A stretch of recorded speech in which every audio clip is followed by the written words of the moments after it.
Boom. We in there. All right.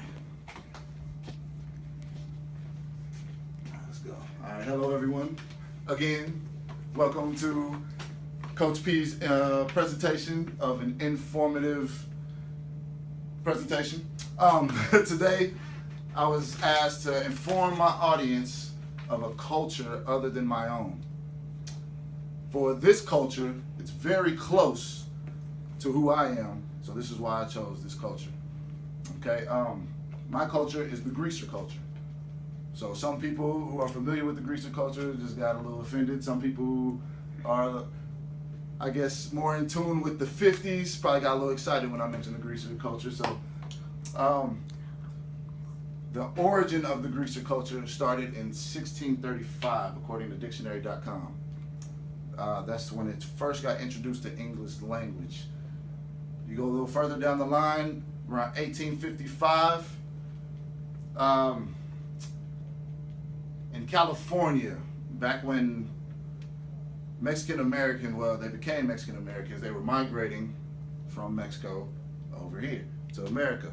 Well, there were some people that were opposed to them standing out on a street corner or in the street trying to find work, because obviously there wasn't much money for people of color back in those days. So what the Mexicans would do was they would go find carts and they would grease up the wheels so that they can go resell the carts so they can make some money for themselves. Well, people that didn't like that very much gave them a name of greasers. So back then it was really meant to be a very derogatory term. It evolved later in the 1950s into being something totally different from what it started to be, which is the reason why I was so interested in this culture, is because it showed and emphasized how people in general can take such a derogatory word and flip it and make it into anything that they want to, maybe not even understanding that it's offending someone else. Almost kind of like the N-word for people of my complexion, how it's evolved to be something that's accepted. That's why I chose the greaser culture. So a little more on it. After the disliking, I'd say, of the loitering, they made the Vagrancy Act, also known as the Greaser Act. What that act was, it was actually a law that prohibited pretty much anybody of color at that time from loitering. So it was targeted for people of color, which may have not been so right. So a couple of examples that Mr. Stephen Bender used in his book, I believe it was Gangsters and Gringos was the name of his book, actually. And it was actually an interesting book because he used a lot of movie references of how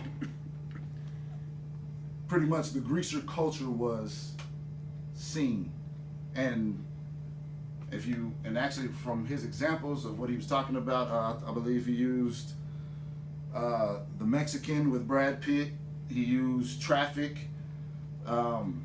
And thinking back to all those movies had a bad outlook, well, gave people of color a bad outlook, which all pertained and started with greaser culture. All right. Now the evolution part of it is interesting because later on in the 50s, greaser culture was accepted.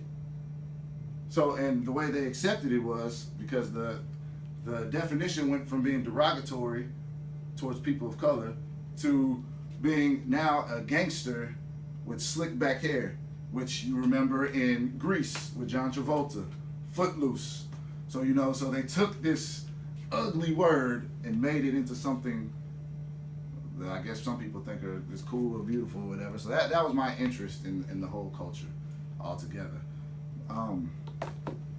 So I guess in conclusion, it's just interesting how people can take a whole idea and take it and make it something that used to be so ugly, and now they're shining a light on it. And for whatever reason, that's amazing to me, because now we're coming up with a whole lot different words that we probably have no idea what the meaning is, but we're using them in context, not even understanding that we're probably hurting somebody's feelings. So I challenge you to watch your words so that they don't hurt the people around you.